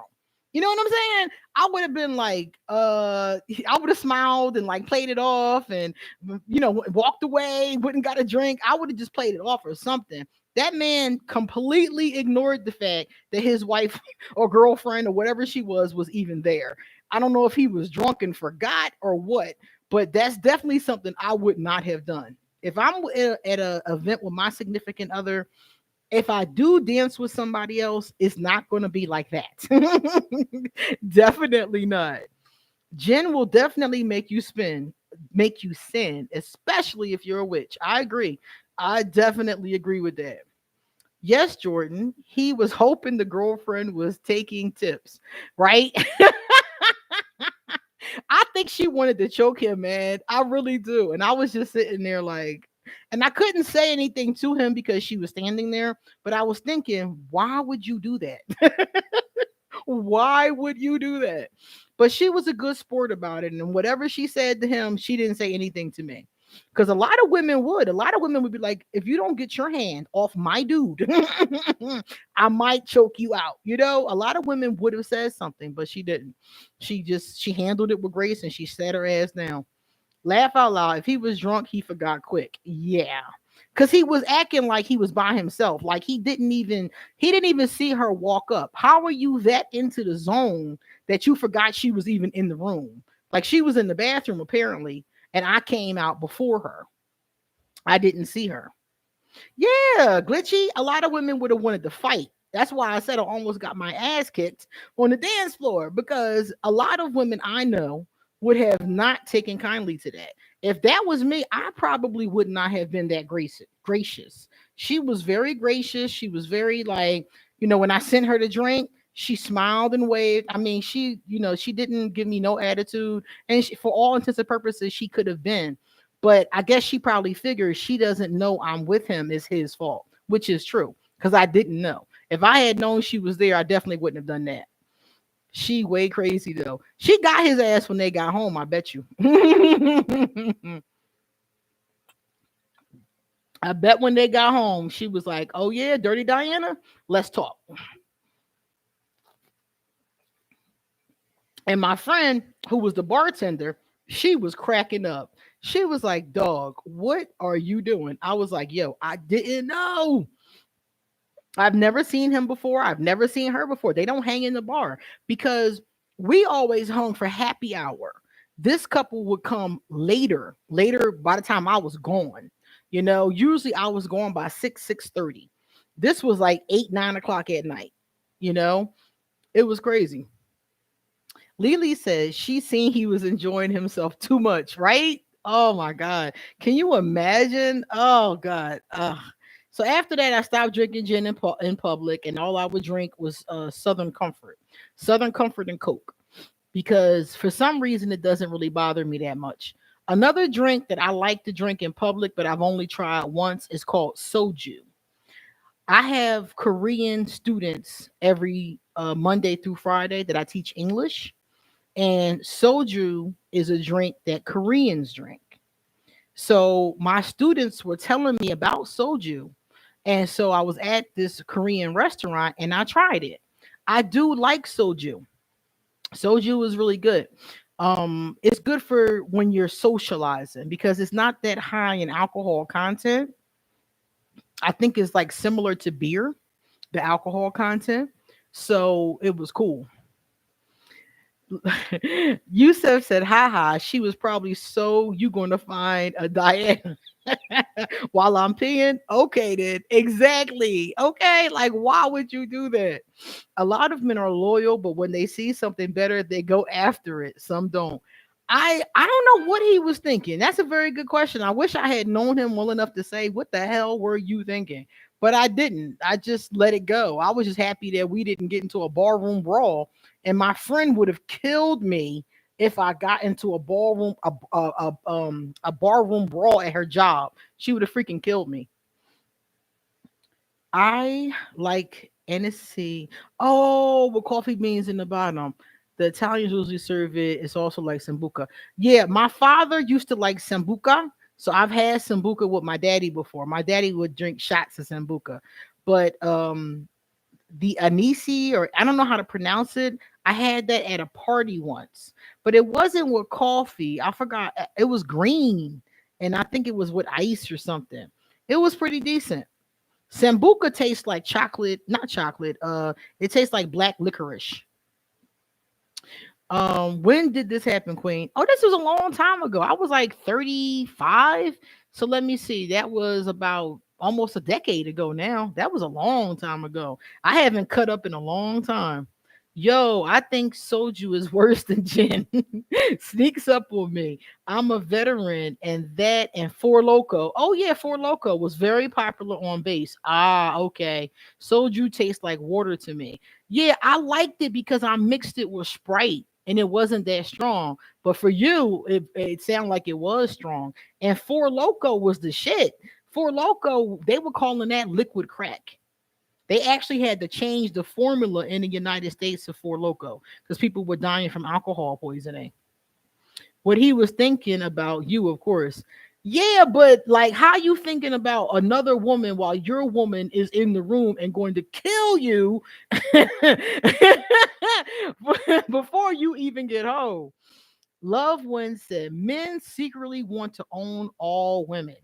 Is that true, men? Do y'all secretly want to own all women? Those of you that want women, do you want all of them? Lou said, and he said it tastes like menthol. Yeah, yeah, yeah, yeah. Yeah, it was, but mine was green. Was it green when you drank it, Luce? Yusef says, at Rainer Wells, I've had weed sneak up on me before. Them edibles will sneak up on me. Them edibles, they never, I don't know what it is about edibles, but if I eat an edible, it never hits me for hours. And then it hits the hell out of me. And I'm like, what the hell? Oh, it was clear. Okay, so maybe she mixed it with something. I had it at a party. I didn't have it myself, so I'd have to actually look it up. Unapologetically Curious said, my sister brought soju back to me from Korea.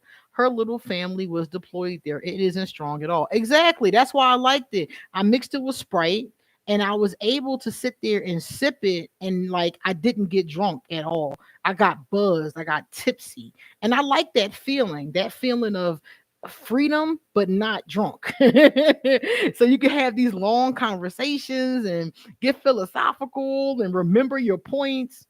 But with gin or other drinks, I got like 2 hours and that's it. I'm gonna fall asleep. That's it. That's all I got in me. I never said he was smart, Queen. Exactly, Glitchy. He was either not smart or too drunk, one or the other, because we had been drinking for quite some time at that point. Yeah, Asia, don't do that. Do not do that. My mother would have killed me. And we were just bad. We were just bad. And we were just, grown acting, Do not do that. I don't know about own, but I like having people in my circle. So Yusef said he doesn't really want to own his lovers, but he likes to have lovers in his circle. Okay. Glitchy said edibles are evil. They get me every time. Oh my God. Edibles are a trip, man.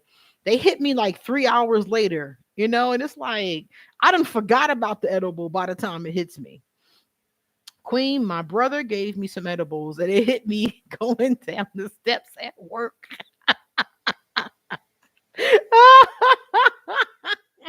Whenever I have an edible, I always make sure that I don't have nothing else to do. Nothing else to do. I would take it like 5 o'clock in the afternoon, and then lay down and watch YouTube or something. Oh my God. Picture a club full of high vibrating Aquarius. Wouldn't it be cool to go to an Aquarius club? That would be fun. I know it would be off the hook. Probably get shut down. It probably get shut down, man. Lou says, yes, edibles do catch up on you. And it's crazy because some of them take longer than others. So by the time they catch up with you, you're like, you done forgot about it. You done moved on because you didn't feel anything. And then out of nowhere, it smacks you. So yeah, yes, that would be fun. Yeah, an Aquarius Club would be a lot of fun. Not all of them, Queen. Only ones that resonate with me. Exactly. Queen, you look awesome with little or no makeup. Something, I like wearing makeup. I love to wear makeup looks because I have these videos I watch on YouTube. So I do like to wear makeup and mix the colors, and I'm always playing with different pieces and things like that. But most of the time I don't wear makeup. I only wear makeup when I really, really feel like it. But most of the time, my face is just like this. My hair is not done. This is me most of the time. But when I do videos, I love dressing up. I love matching my jewelry with the colors. I love doing that, and I don't get to do it very often, especially living here in Costa Rica. Since I moved to Costa Rica, I rarely dress up. You know, it's no reason to. I just put on my t-shirt and my slides. It's not a real, I mean, I have been to a few events. Like I went to the casino, I dressed up to go to the casino. I went to a concert, I dressed up for that. But for the most part, I don't really dress up much. I just really do a casual look down here. I would come to that club. I'm a Libra and I love Aquarius. Yes, Nicole. I love Libras. I do. Yes, Queen has amazing skin. Thank you. I do. I love Libras. Libra, let me tell you, out of all of the people that I've met in my lifetime, my relationships with Libras, although they were platonic, those relationships were the closest relationships to having a serious commitment. But they were both friends. They were my best friends, as a matter of fact. And I learned a lot in those relationships. If I could find a balanced Libra, that would be great. Loved one says a club bunch of Aquarius would be off the top. Fun you never see. That would definitely be a fun night. Jordan says, let me see. One time, what did you do, Jordan? One time when I was 13 or 14, I accidentally drank punch that had alcohol in it. This was a Super Bowl party at my aunt's house. I got buzzed and was acting goofy. Did you pass out? Most people just pass out after a while. Yusef said, I like when you have the purple or blue lip going on in the videos. Yeah, man. That blue lip that I have on, that's like one of my favorites. And the purple too. The blue lip is actually a recommendation. Somebody did a list of lipsticks for Aquarius, and that was ours. It's called Don't Give a Fuck. That's the name of the lipstick. And they recommended it for Aquarius. Rainer Wells says, at Yusef, I'm a super lightweight drinker. Okay, I probably only social drink, but these edibles will knock you on your butt. I'm currently sipping shroom tea. Interesting. Okay, I've had shrooms on two different occasions. They were fun. It was just a long, long, long, long trip. I don't like being on a trip that long. I want a fast trip and then I want to fall asleep. Let me see. Lou says, I understand what you're saying because I live in Phoenix, Arizona. It's too hot to dress up. Exactly. I use very little makeup, but I will always have a skincare routine. SPF from my dermatologist. Yeah, that's really important in the sun too. Yusuf says at Rainer Wells, sometimes I wish my tolerance was a bit lower. Rainer Wells says both of my Libras are unbalanced as fuck. Lord, I've never felt so controlled in my life. If you have an unbalanced Libra, you have a very serious situation on your hands because that shit can, it's not good. Loved one says, seeing you makes me happy. You're beautiful. Thank you so much. Let me see. Nicole, we love you too. Yes, we do, Nicole. Thank you for being here, hanging out with the Aquarius. In my Aquarius group, they don't allow people who aren't Aquarius. So if they find out you're not Aquarius, it's a Facebook group. If they find out you're not Aquarius, they put you out. But I don't see why. I'm like, let them come talk to the Aquarius. Maybe they're dating an Aquarius and they want to know more about them.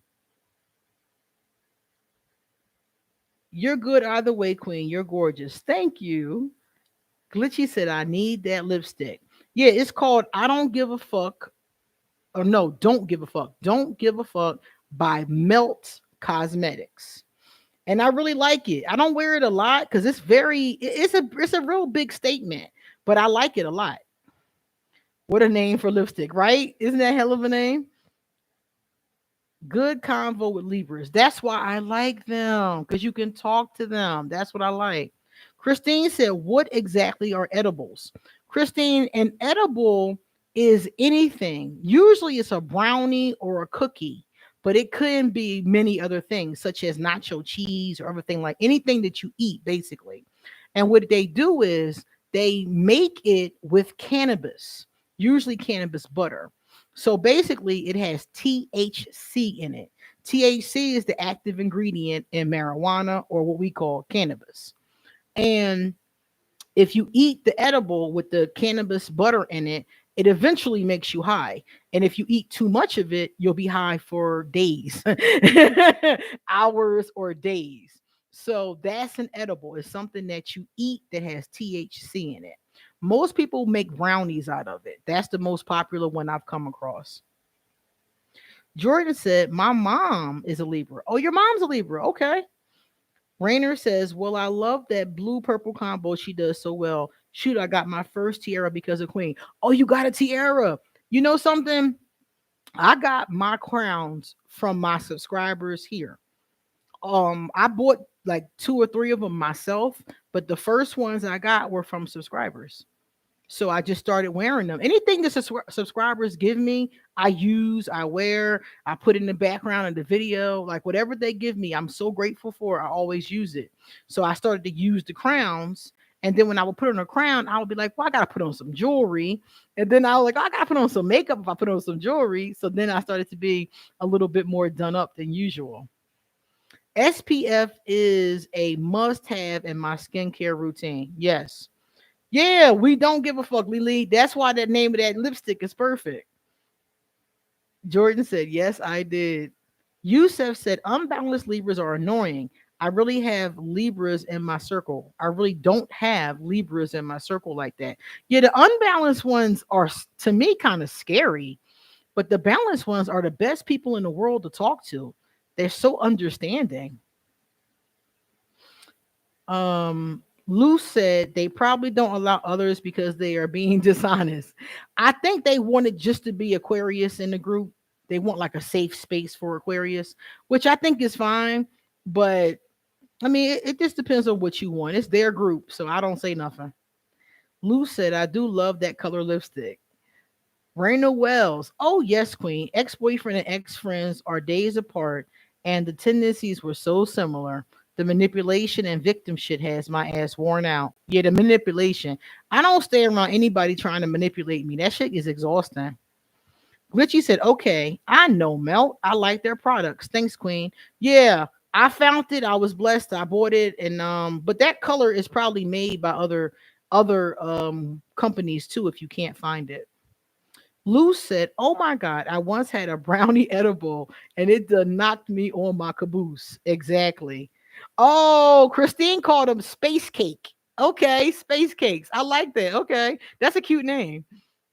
My Scorpio dog got into my mom brownie edible. He was high.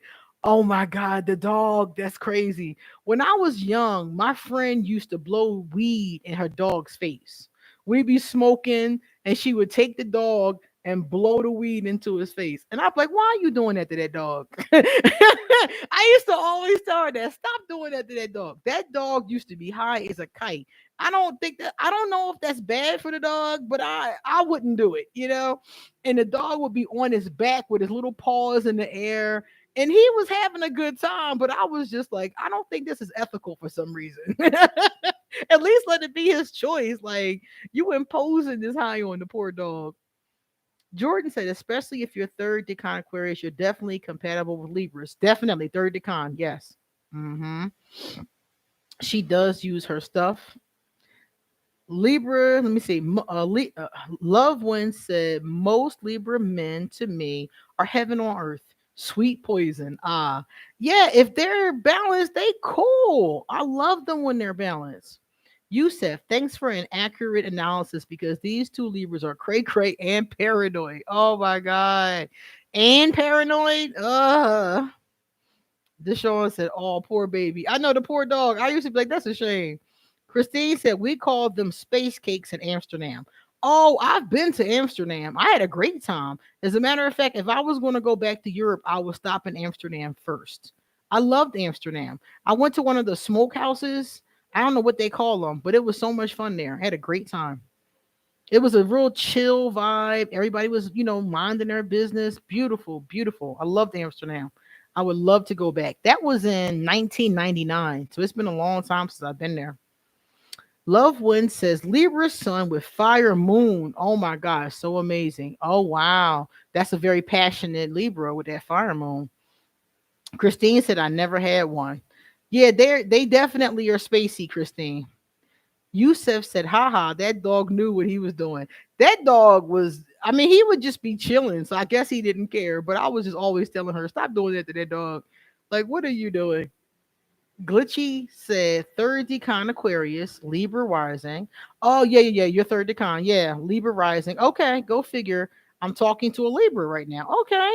All right. Yeah. As long as your Libra is balanced, you will have a good relationship. But if your Libra is not balanced, you're going to be dealing with somebody that is a nut job. And you're probably going to have to flee them if they're not balanced. How you know they're balanced is by their behavior. If they act normal and sane, then you good. If they act kind of, bipolar, then you got one of them unbalanced Libras, and they can be really a pain. My sister's ex was a Libra, and he was always very mild mannered, but he was being mischievous. Yeah, a lot of them are cheaters. The ones that are unbalanced, they cheaters. Yeah, I've heard of that from a lot of people. But a lot of people are cheaters nowadays. They think it's acceptable, and I just don't think it is. I don't think it's acceptable to lie. Yeah, right, Christine. I'm talking so much, I'm not even drinking. Miss Diligence said, I just got off work. What we talking about? Miss Diligence, we ain't talking about nothing really. We're drinking and we're talking about whatever we want for like the next 15 minutes because I've been done passed out after a while. And that's pretty much it. We're just talking, spilling tea, talking about whatever we want. Nicole said, at love when sweet poison, aquas to me. Yeah, yeah, yeah. I got it, Christine. I'm holding it in my hand right now. If you're a third decan Aquarius, you're attractive. But if you're a third decan Aquarius with a Libra or a Taurus rising, you're even more magnetically attractive. Yeah, yeah. Glitchy says, I'm only getting to know him as far as the conversation is okay, but I feel like he's hiding things. Collecting red flags as we speak, sis. Yeah, that's the only thing that can be problematic. You got to really take your time with them. Queen, what made you make the permanent move from the States? I'm seriously thinking the same. I'll tell you the story. I really have to make an appointment to get another reading. Oh yeah. Oh yeah, definitely. Okay, Luce, that's what's up. What's a decon? A decon is the label. Every zodiac sign has three sections. Decons are the sections. That's all that means. I did a video on it. Type in decons, and it'll come up, and I explained it. You can check it out. I used to be a cheater, but karma is real. Oh yeah. I stopped cheating too. Yeah. I don't do it anymore because I know the difference between right and wrong. Yeah, exactly. Now somebody asked me about moving from the state. So I'll tell you that story while I sip my gin. Um, I always wanted to leave the states. When I was in college, I went to Temple University, and my major was African American Studies. And in my major, we learned about the history of the world and, all that kind of stuff. And I learned about, I guess I just learned about the hypocrisy of the United States. And I can't say that there's any country that's perfect because there's not. But the stuff that they have done in the States, particularly to people of color and women and homosexuals and all kinds of other, what they call marginalized groups, is really fucked up. And the more I read about it in college, the more I was like, I don't really want to be a part of this. I do not want to live. I don't want to do this. Like as I was reading about it and learning about it, I was just like, ugh, I wasn't feeling it. So in college at 20 something years old, I was like, I'm getting the hell out of here. But I had my daughter with me. My daughter was like 3 or 4 at that time. So I was like, I can't really drag her around the world while I caravan around looking for a place to live. I wanted her to have a stable home, at least for the beginning of her life. So I told myself, after she's grown, I'm leaving, getting the hell out of here. And the racism, I think, was the biggest part of it. It's a lot of racist things that go on in the United States, and everybody either ignores it, turns a blind eye. Some people will flat out tell you it's not happening, it's being exaggerated. You hear all kinds of lies. And I was just like, I'm not putting up with this shit. I'm getting out of here. So I was waiting around for my daughter. I was expecting my daughter to grow up and get married and leave the house, which is what I did. But that didn't happen. So she was like, I forget, 4 years ago, she was like 22 and she was still living at home. And I had turned 40, and one of my friends dropped dead. One of my childhood friends. She was the same age as me, maybe a year older. I think she was in the class above me. And she dropped dead. She was 40 years old. I think I was like 39. And I was just like, you know what? Life is not promised. And I keep acting and operating like I have all the time in the world, to do what I want to do, to live out my dreams. And I realized when my friend dropped dead at 40 that life is not, I already knew this, but it reminded me that life is impermanent. This is not going to last forever. You're not going to be here forever. This planet isn't even going to be here forever. So when she died, it hit me like, if you want to do something with your life, the time is now. Tomorrow's not promised. So I just told myself, what do you really want to do? And I was like, I really want to get the fuck out of here. I want to go someplace that's quieter. I want to go someplace where I can just work and not be bothered with all of my family's drama.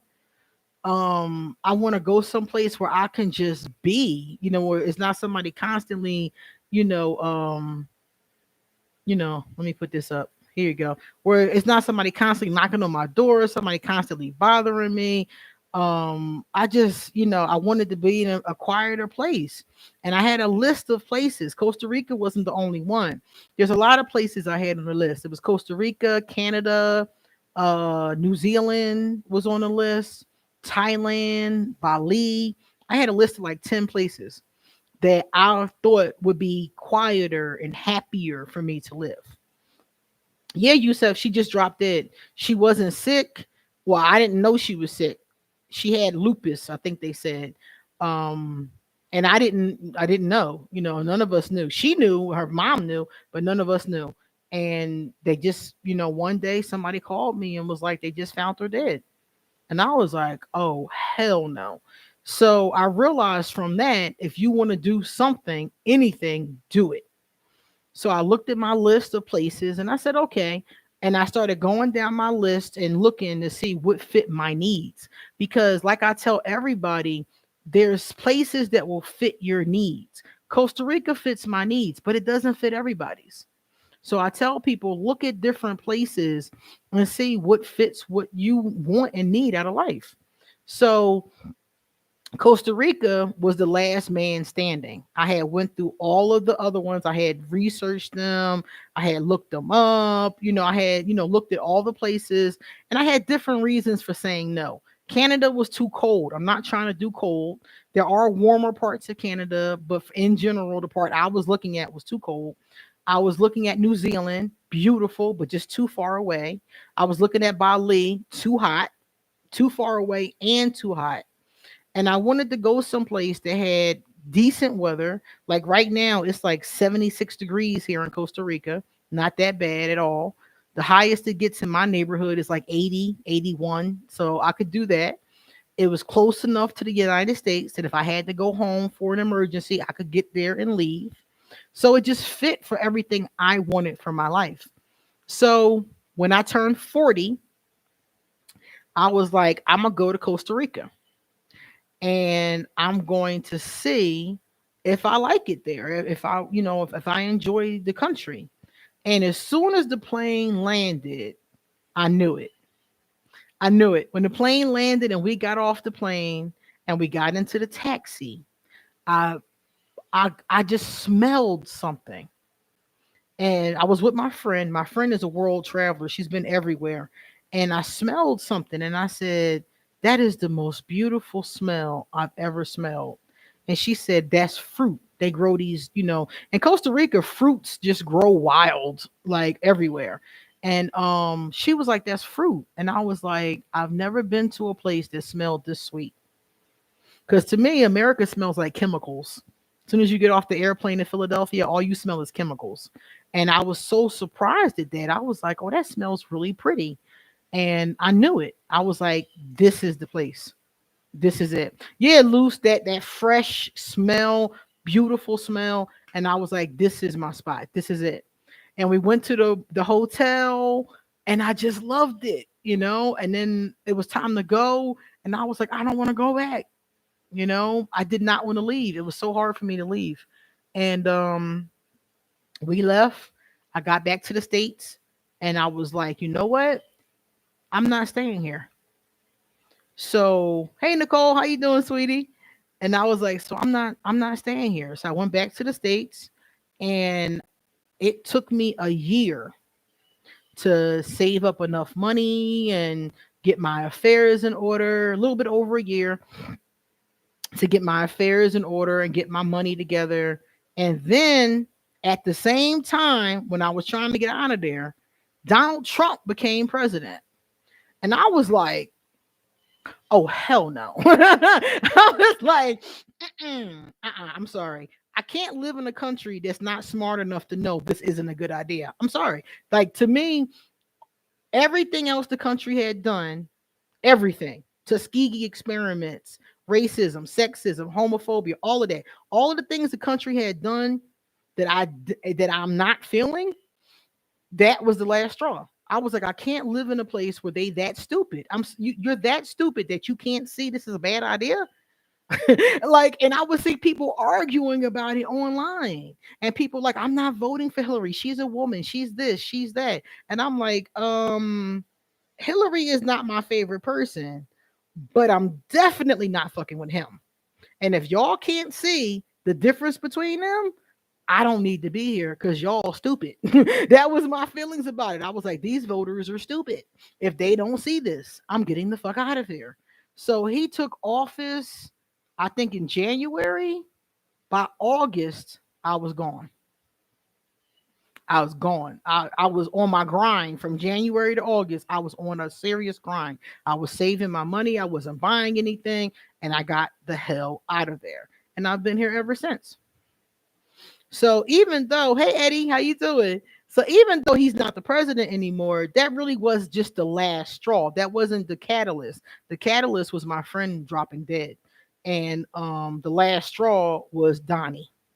That was it. I was like, I'm not living there no more. These people was tripping. And ever since I left, every time I look back at the United States, it's still going in the wrong direction. It's something else going on. Is this, and the way that the country handled the coronavirus? Awful, like just awful. And I was just like, I'm not putting up with this. So I started my residency to be a permanent resident of Costa Rica. And that's where I'm at. So for people who don't want to be there in the United States and they want to move other places or wherever you are, it is fine to move. You don't have to stay where you are. You just have to find a place that fits your needs. I got some friends that really love Bali. They're living there right now and they love it. Hillary had all the experience she needed to be able to run. Hillary did have all of the experience, definitely. And she's not my favorite person, but she, in my opinion, was definitely a better idea than what people chose to experience. So I felt like, look, if that's what they want to experience, then let them experience it, and I'm gonna go experience something totally different. So I just left. Sometimes you just have to let people do stupid shit that they want to do. And then everybody saw it. After the fact, people saw what they were dealing with. I saw that from the beginning. And I'm like, I'm not going to suffer through this because other people can't figure this out. I'm getting the hell out of here. So that's what happened. Oh yeah, it's definitely a corporation, definitely. But you got to be really like conscious of what's going on, because if you really pay attention, they slide in a lot of stuff past people. One of the best mentor guides I have met online is Queen Alseharu. Oh, Eddie, thank you. Thank you so much. Lou said, no category of political leader will ever be 100%. Exactly. But it comes down to consciousness. No leader is 100% perfect. And because no person is 100% perfect, it's impossible. That's 100% true. But if you can't look at the two of them people and tell which one is the best way to go, I'm sorry, your cognitive skills are off. Your cognition is off, and it's a country that I don't need to be in with everybody's cognition off. But in this country, we don't get involved in politics. As an expat, as they call us, we don't get involved with politics. The politics is up to yeah, Deshaun. It was a lot of that. I was very disgusted with it. But the politics in the country is only allowed to be addressed by the citizens of the country. The expats and the those of us that are residents here, we're not allowed to be in the political process. So I was fine with that. The way I take it is I'm a guest here and I do what guests do, and they do their thing. They're in charge of the whole political process, and I just am a guest. And I've been very happy with it. And I like the way that they run the country here. Nobody's perfect, once again, because I hear people make complaints about things they don't like sometimes, but I like it. I like it here a lot. And nothing happens here that really bothers me. It really doesn't even affect me, because I'm not really a citizen. So the things that happen affect the citizens, not the expats. We have our own, things that affect us. So, and the country does take care of us. I mean, it's not perfect, but they do. When the whole pandemic happened, Costa Rica took very good care of all of us, all the residents, all of the citizens, all of the expats, anybody that was here during that time. They looked out. They closed the border so people wouldn't get, COVID from other countries. They do us right. It's not perfect. They have a lot of shit that people don't like their relationship with China is very questionable. But as an expat, that's up to the citizens to deal with, not me. Also, if you come here, gay marriage is legal. So you can come and get married here and things like that. So the country offers everything I need, but it might not offer everything somebody else needs. So I always tell people, don't go somewhere because somebody else went there. Do your research and look and see what country or what place you want to go that has you involved. For instance, it could be going back to your homeland. Maybe your family's from a beautiful place. I know somebody that moved to the Virgin Islands because it's still in the Virgin Islands still belongs to the United States, but she has a very great experience there. She loves it there. I know people that have moved to Puerto Rico. They love it. It's different places that you can go, but it depends on you. Puerto Rico and the Virgin Islands are part of the United States. So you might run into some issues there. But again, it's up to you. Let me see. So Lou said it became clear that they were upset when Barack won twice. Barack was my baby. Love Barack. Freaked out and lost their damn minds. Yeah, I do believe a lot of that had to do with Barack. I believe that racist people were very upset about Barack. And they was like, we're gonna get y'all. First chance we get, we're gonna get y'all. And I think that he was definitely payback for that in a lot of ways. Yusef said they were both impending doom, but I just thought it was funny watching them argue. She would have did a better job, Yusuf. I would put money on that. I would dig in my pocketbook right now and put money on that.